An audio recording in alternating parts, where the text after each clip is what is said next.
Okay, so we basically filled in section 9.3. We filled in the left side of this chart on sequences. The arithmetic ones are based on what model? What model are we talking about? Linear. What model are we talking about for geometric? Exponential, right? Because it's based on multiplication. You definitely need to keep, that needs to be definitely in your mind. Linear arithmetic, exponential goes with geometric. Today we're focusing our attention on 9.4, the series. All of this stuff you did last year. Now, the difficulty of the problems might be a little bit different, but it's the same concepts, basically. If sequence is a list of numbers, what's a series?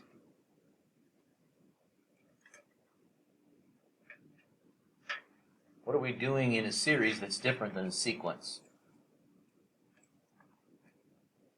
I see, last year worked out really well. Isn't a series like you find there's gonna be like a whole list of numbers. You have and what do you do with them? Add the terms together. Oops, can't spell. That's the difference. A sequence is a list of numbers. A series is when you add them together.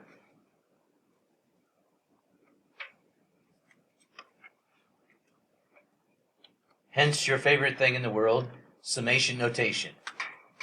Do you remember the capital Greek letter sigma? Yeah, you know you like it.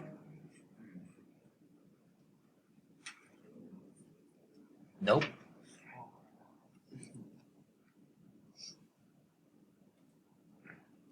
And it would have an index on the bottom and say something like n equals 1, or I equals 1, or k equals 1.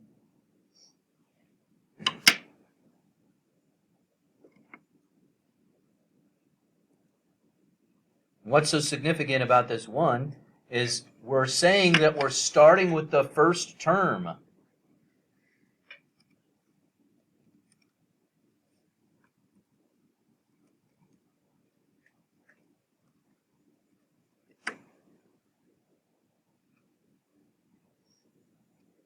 Well, then maybe we would have like 150 on the top. What is that? What did that 150 mean? There are 150 different terms that you're adding together, right?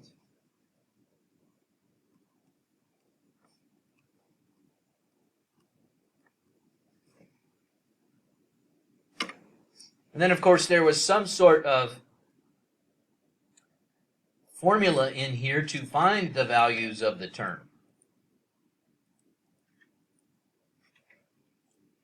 Can you tell if I chose a linear pattern or an exponential pattern? Is it arithmetic or geometric? Did I choose an arithmetic? Okay, you think arithmetic? You are correct, right? Can you tell me what the first term is by looking at that? 2. Excellent choice. Can you tell me what the common difference is? 3. Let's suppose you didn't know that. Could you find the first term by plugging in a 1? Well, you should be. You should be able to plug in a 1 and find the first term, right? 1 minus 1 is 0, right? 0 times 3 is 0. 0 plus 2 is 2. Could you find the second term? If so, how would you do it? Plug in a 2. I like it. If you wanted to find the third term, what would you plug in? Okay, so if you have no idea what the pattern is that you're looking at, I suggest you plug in 1, 2, and 3. Find the first 3 terms. Right? We got a 2, and then a 5, and then an 8. Now, why am I putting plus signs in between? Because we're adding them together, right? It's not just a list of numbers. Eventually, we would be adding them together. Is there any way to figure out the last term? In this case, we would plug in 150, right? 149 times 3. What is that? 450, 447 plus 2. Is that 449? Can I get a witness on that? No? Come on, help me out here. Oh, yeah, it's somebody else. 449? So that's what that summation notation is telling me. Add up the numbers that follow this pattern, starting with 2. Each of the terms goes up by 3, and we're ending with 449. That's what your summation notation is telling you from here. Would you call this finite or infinite? Ah, yeah, finite. How do you know it's finite? Oh, because it stops. Yes. That's true. Just thought I would remind you about summation notation, how it works. Because it seems like when you're in Algebra 2, that's a very, very strange concept.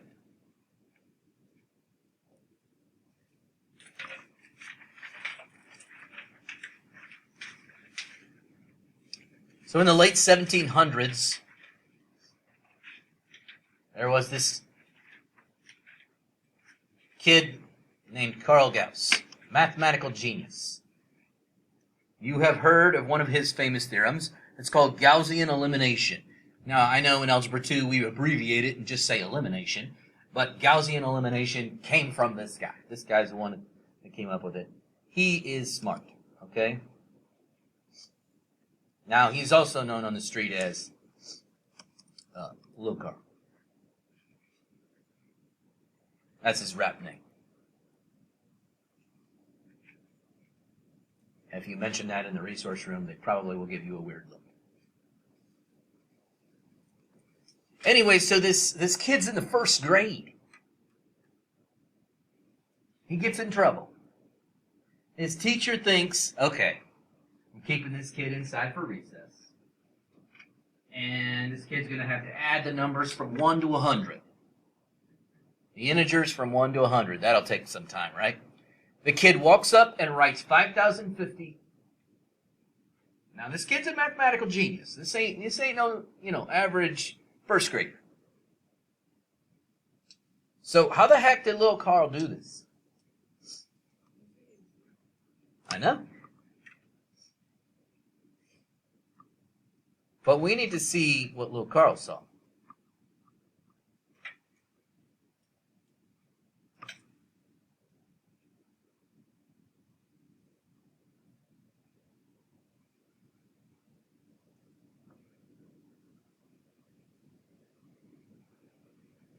What is 1 plus 100? 101. What is 2 plus 99? 101. What is 3 plus 98? How many pairs of 101 are you going to have? 50 of them. 5,050 is the sum of those values.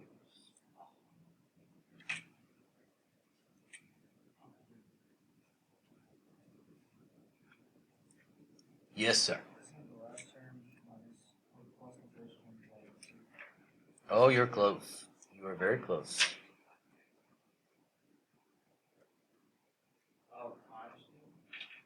No, you were right the first time, but you were missing something. So, what do you think the capital S stands for? Yeah, sum. That's what your capital S stands for. Now, n over 2, what does that represent in the formula? No. N over 2. So like in this particular case, we would have 100 divided by 2. And what is 100 divided by 2? 50. And where did that correspond to my story? That's the number of pairs, right? The number of pairs where he was adding.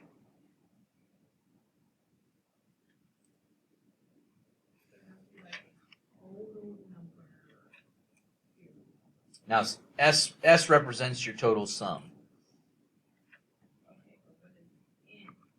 N represents the number of terms, right? So that's the number of terms.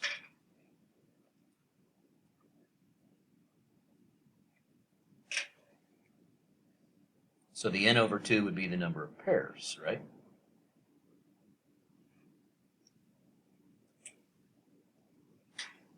What's A sub 1 mean? Ah, that's the first term, right? So what about A sub n, the last term?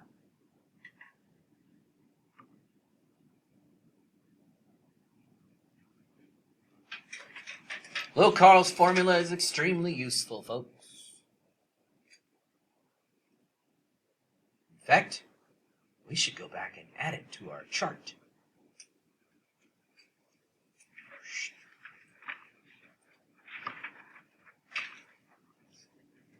Where should it go in my chart? Finite arithmetic series.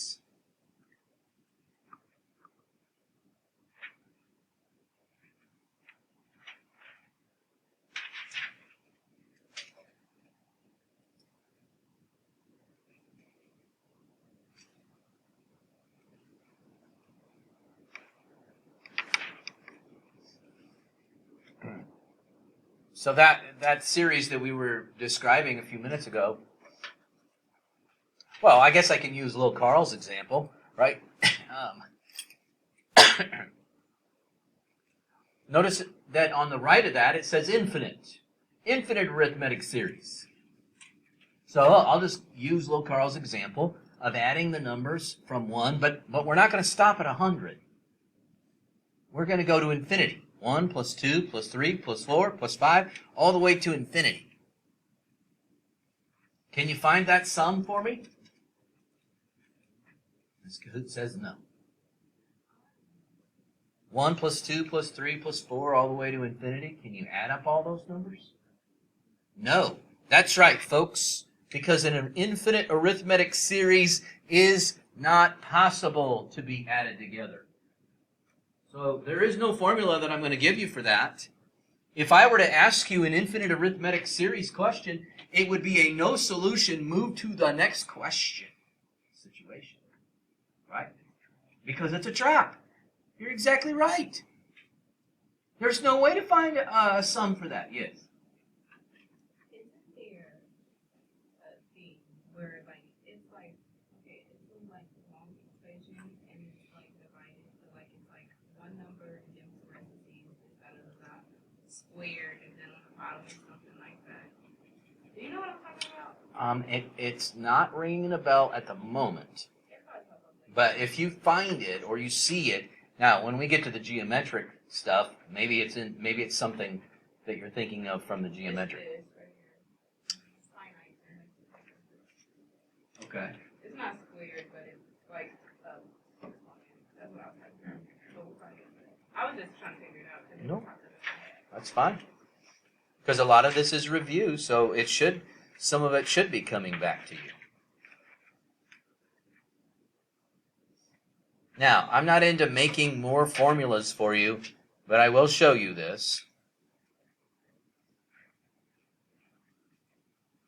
Because if you pay close attention to the middle there, you can see Lil Carl's formula right there. They kind of tried to disguise it a little bit. I'm not sure why, really. But it's possible that you could write it like that. But at the bottom there is another way to write it.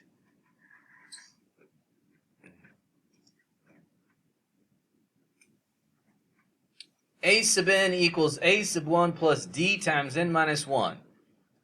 That's on your chart, isn't it? That's the explicit formula for an arithmetic sequence.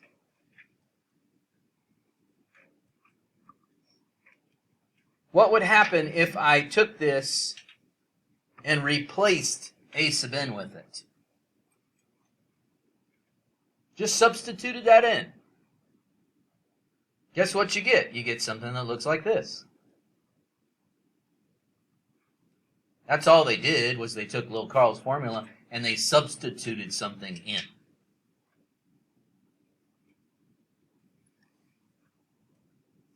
Well, what do you get? You get,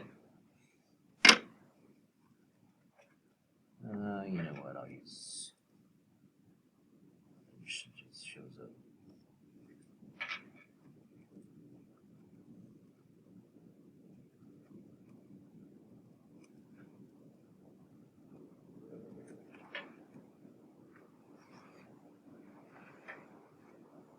Lil Carl's formula requires you to know the number of terms. You need the first term, and you need the last term.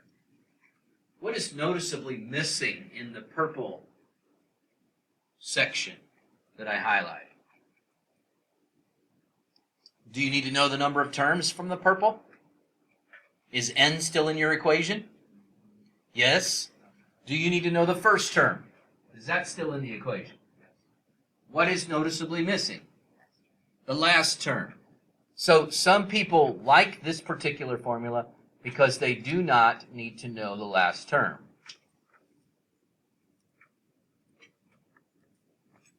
I don't really want to add more formulas to you.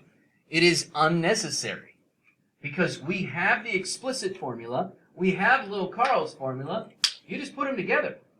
It's really not that hard.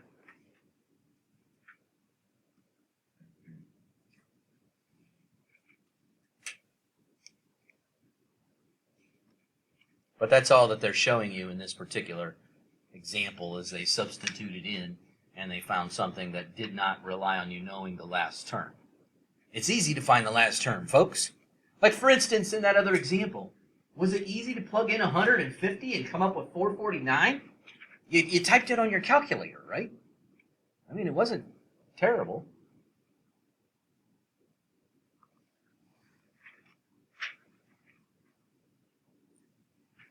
A corner section of the stadium has 8 seats along the front row. Each successive row has 2 more seats than the preceding row. There are 12 rows of seats in all. How many seats are in the top row?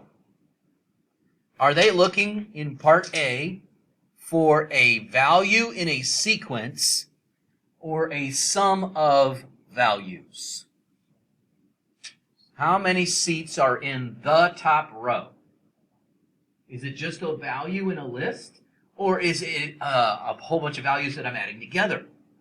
It's just one value, right? They're looking for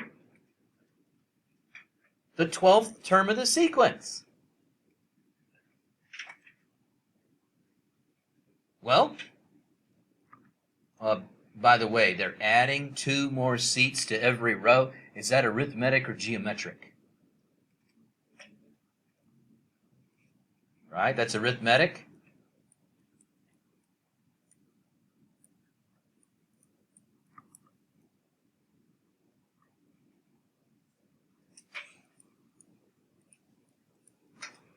Well, do we know what to plug in the formula? Do we have the number of seats in the first row? What is it? Do we have the common difference between the terms? What is it? 2. So, how many seats are in the 12th row of this section? I got to vote for 30. What are we thinking, folks? 30. That's true.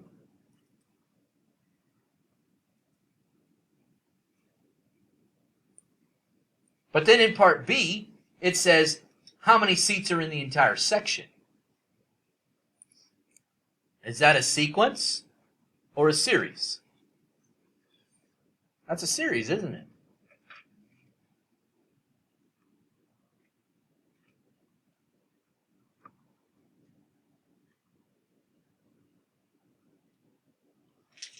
Is it finite or infinite?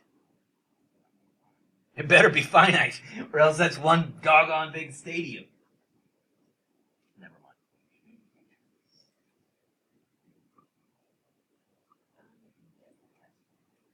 Yes. Well, we could. We don't have to in this particular case, but I could if I wanted to. Right. Okay. Would we? All right, well, hold on to your thought. What do you get when you add finite arithmetic series together?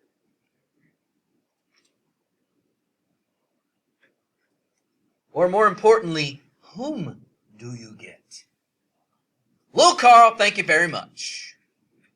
Every time you see a finite arithmetic series, you better be adding that up to Lil Carl.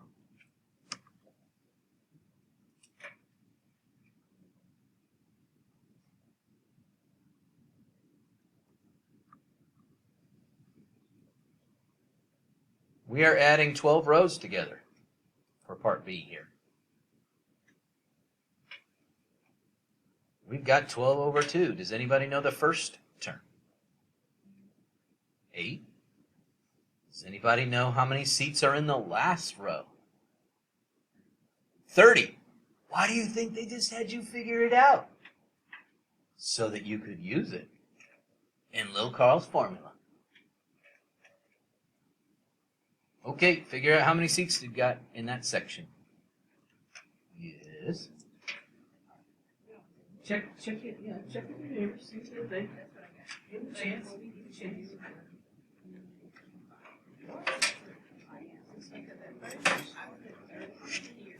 How many are we talking about? 228 is correct.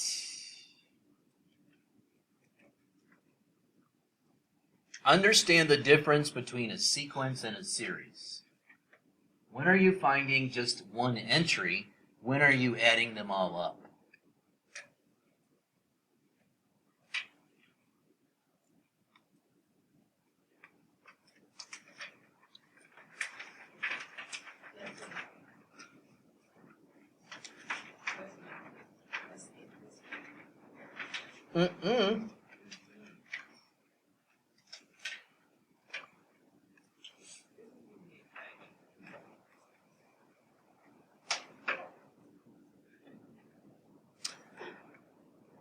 Finite geometric sequence.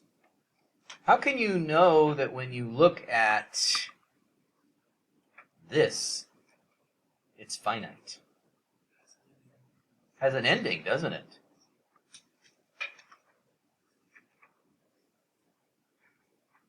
They tell me that the terms are geometric. I wouldn't know that unless they tell me that with this brief information. But they give me a really cool formula, which I'm going to guess should probably be on my chart. Now, I don't like to use A's, for geometric, but that's just me. I do need to know the ratio, that's the multiplier, and I do need to know the number of terms. So let's copy this down to our chart. Finite geometric. Whoa, stop moving. So the sum of the finite geometric, I like to use first term times 1 minus r to the n power over 1 minus r.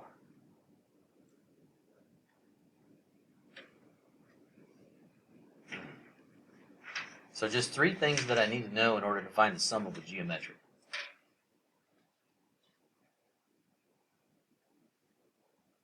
First term, ratio, and the number of terms.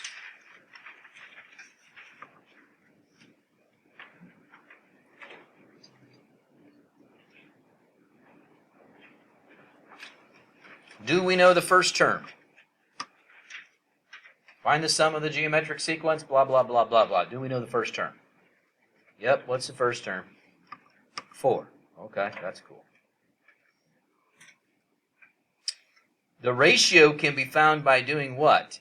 Any term divided by the previous term, right?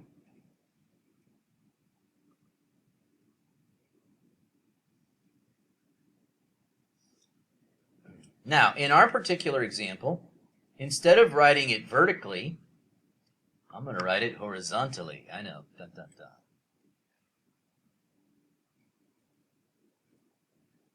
Because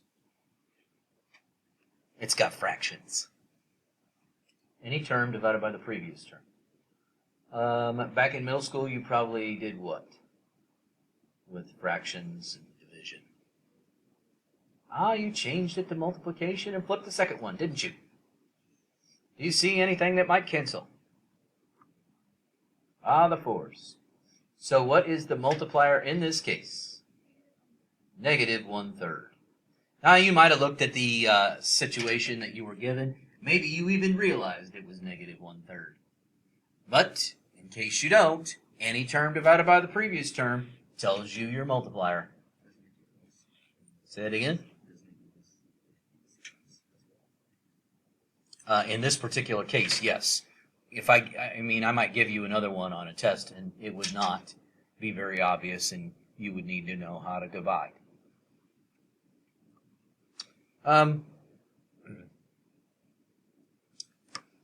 many terms are there? Well, let's see here.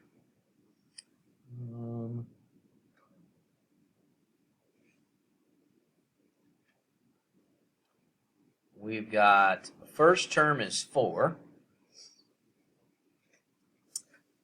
The multiplier is negative 1/3 to the n minus 1. Now, how am I going to use that to find out how many terms there are?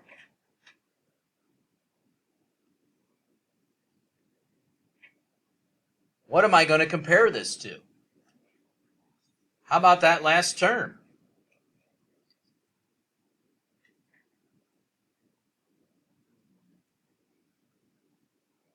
Now, if you watched any of my videos, I talked to you in the last chapter about the logarithms. And no, you don't need logarithms for this. However, if it was more complicated, you probably would. But I talked to you in videos before. I know I wasn't here to tell you it myself last month. But you could compare equations. Now, looks like the 4s are the same, right? You could kind of divide that out on both sides. What does that mean about since the bases are the same, right? They both have a base of negative 1/3. What does that mean about the exponents? Don't they have to be identical? So if n minus 1 is equal to 10, how many terms are there? There are 11 terms. So do we have everything we need to know to find the sum of the 11 terms? Well, sure we do. We've got the first term. We've got the multiplier. Now you're going to see that I'm using parentheses, and I do that because some of you make mistakes when you don't use parentheses.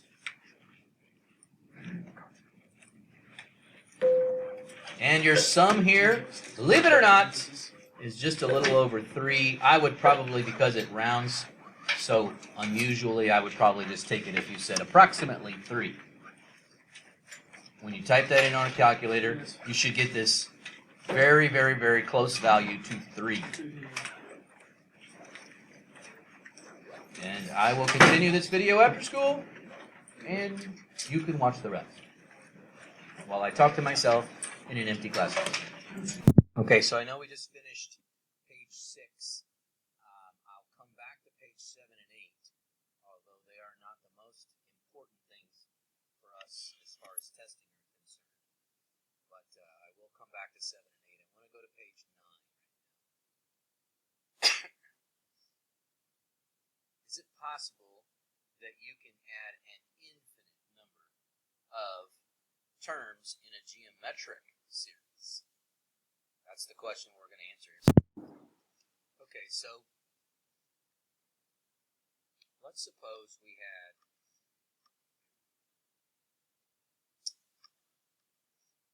geometric sequence or series, changes to a plus, where the multiplier is 3. Okay, so the first term is 2. So that would make the next term 6, and then that would make the next term 18 and 54 and 162. dot, dot, dot. So it's an infinite geometric series. Is there any chance that you would say that those terms would add up to something? And we use terms like converge and diverge. Would you say that it converges or diverges? Well, I would hope you would choose diverges. There's no way that an infinite group of numbers that are getting larger and larger and larger would ever converge. Okay, that's just ridiculous. So, under what circumstance would an infinite geometric actually converge? Well, you would have to have the number of terms, or the terms would have to be getting smaller. You'll notice up here in the notes it says, if the absolute value of r is less than 1. Now, they throw in the absolute value of r because you could have a negative multiplier. And you know that a negative multiplier would just make the terms alternate positive, negative. But it still would make the terms getting closer and closer to 0. That situation will allow for an infinite group of numbers, infinite group of geometric series values, to converge. Remember, converge just means gets close to a number, right?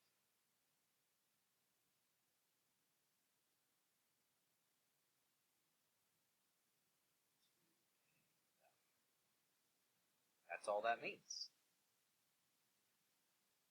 So we can think about, because if the terms are getting smaller and smaller and smaller, they're not making that big of a change in the sum.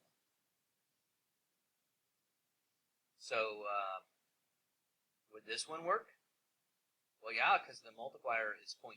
And if we take the absolute value of 0.75, it is smaller than 1. So that definitely converges. What about the next one? Sure, negative 4/5. Right? That's the r value is negative 4/5. And if we take the absolute value of negative 4/5, that's smaller than 1. So that converges. Pi over 2, right? 3.14 divided by 2. No, that is not less than 1.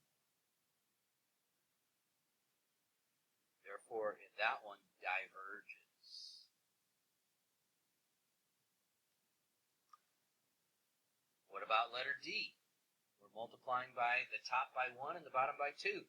So that means the multiplier is 1/2.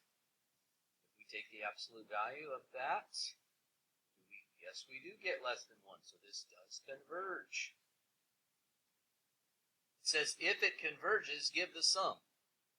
Okay? All right, we can do that.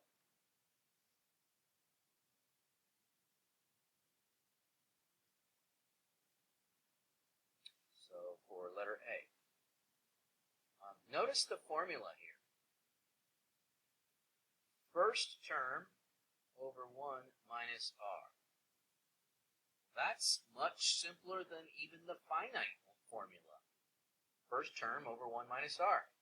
That's because as r to the n power is getting bigger and bigger and bigger, is when r is small, then something small to a very big power is becoming 0, which is causing that term to disappear. So that whole 1 minus r to the n power is vanishing and turning into a 1, the whole thing. We better put this formula back into our notes.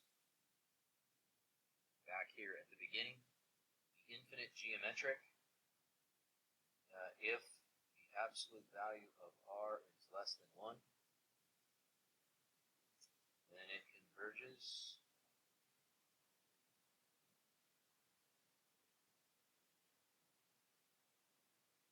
to S sub n equals first term 1 minus.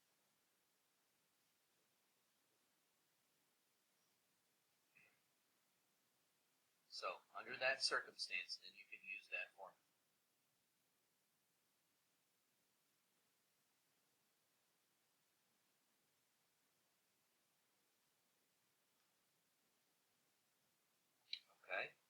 So let's see here. On letter A, we want the first term. Now, if you don't know that the first term is 3, then plug in a 1.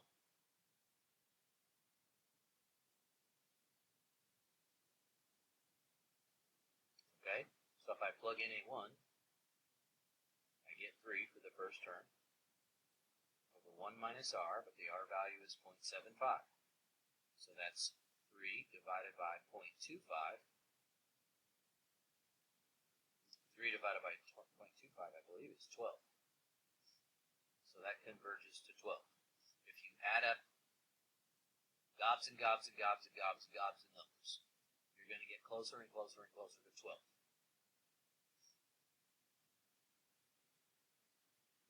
Now the next one's kind of weird, and I would never do this to you.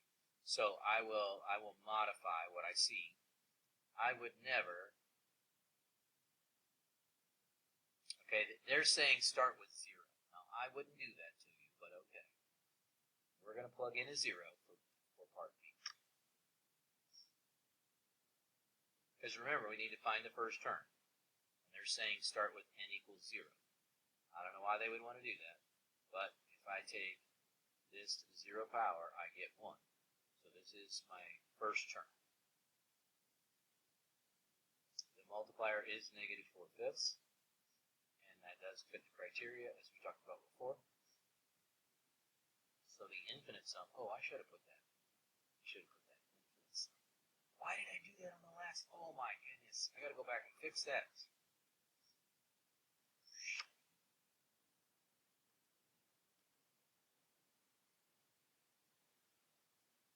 I can't put there. I have to put infinity there. S sub infinity.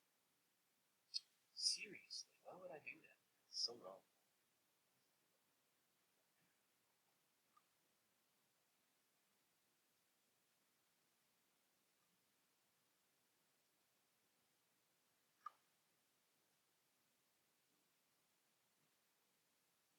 First term is a 1 over 1 minus r value.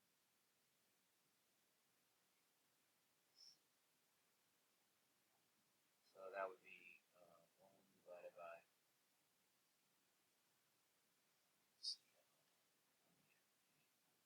9/5 times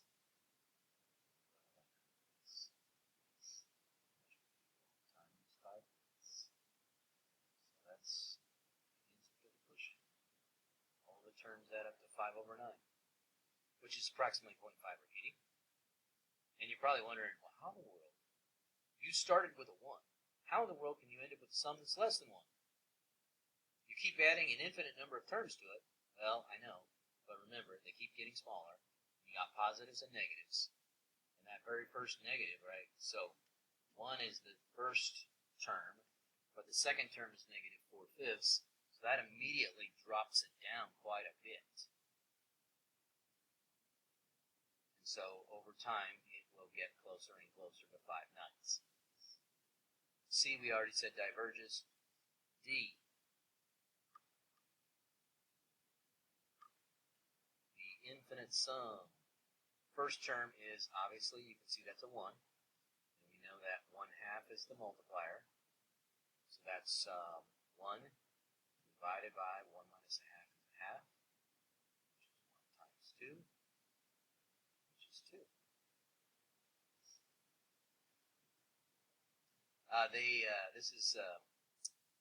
They make a joke out of this last one. So an infinite group of mathematicians walks into a bar. The first mathematician says, I'll take a beer. The second mathematician takes half a beer. The third mathematician takes a quarter of a beer. The fourth mathematician takes 1/8 of a beer. So they're constantly cutting it in half. So the bartender pours 2 beers. So that's what's going on here. The bartender was smart enough to realize it was an infinite geometric series, and that the sum of the infinite geometric series was 2. It's an old math joke. Anyway, question 10. me see if this is worth our time. So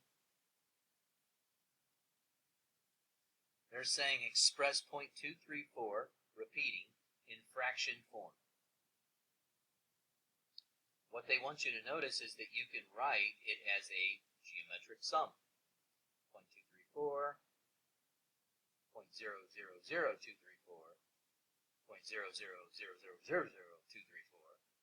In other words, the first term is 0.234, and to find any of the other terms, you have to multiply by 0.001.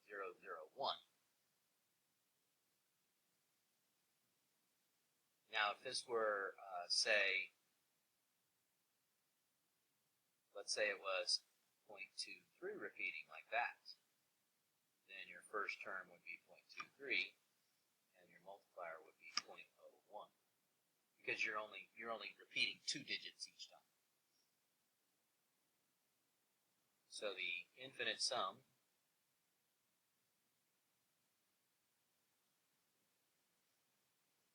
would be 0.234 over 1 minus 0.001, which would be 0.234 over 0.999, so 234 over 999. Now, if you do that with the next one, the other one that I created, you would end up with 0.23 over 1 minus 0.01. You would end up with 0.23 over 1.9, which obviously is 23 over 99. So when you're creating these repeating decimals,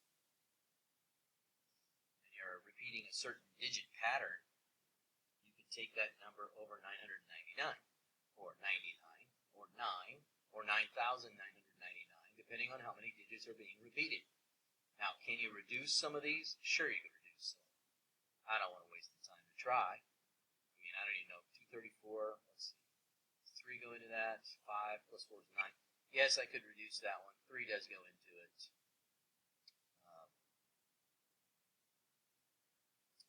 78 times. Now I said 3 goes into 999, 333 times. So we could reduce the first one. The second one doesn't reduce at all.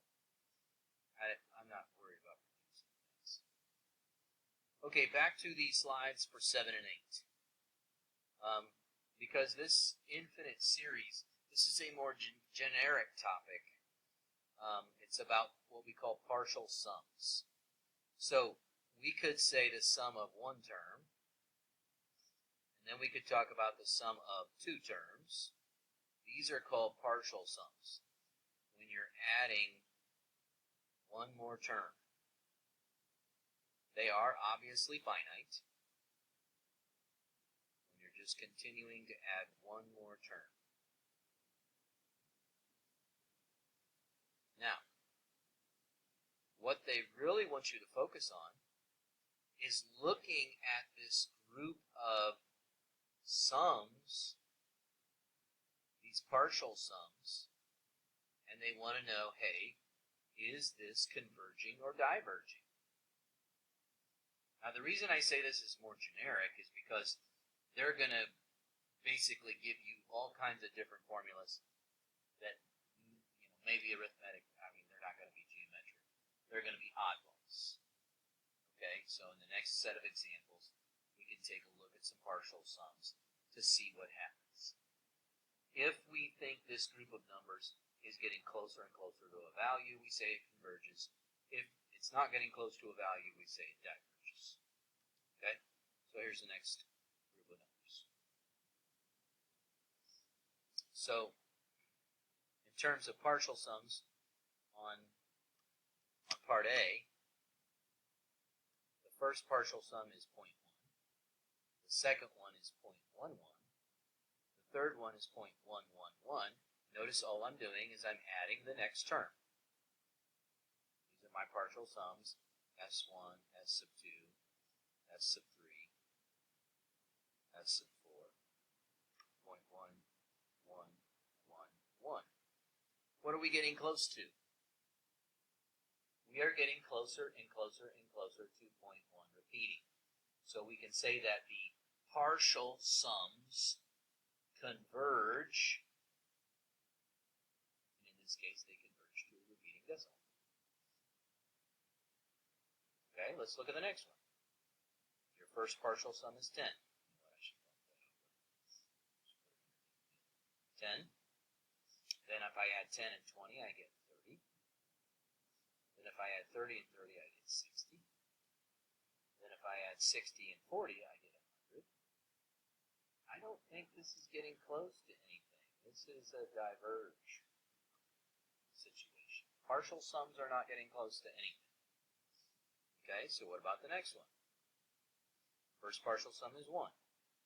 Then if you add negative 1 to that, you get 0. Then if you add positive 1 to that, you get 1. Then if you add negative 1, you get 0. So the partial sums, 1, 0, 1, 0, they're not getting closer to a particular value.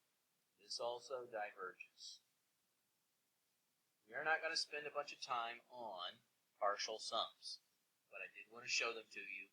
It is something, excuse me, oh, I'm going to sneeze. And I didn't sneeze. Whoa. Yeah. All right, now, this topic is going to come up in calculus, but we're not going to deal a lot with partial sums. You can deal with partial sums when you get to the calculus level. Okay, we're going to stick to the arithmetic and geometric stuff. All right, thanks for watching my 9-4 notes. I'll talk to you in class tomorrow.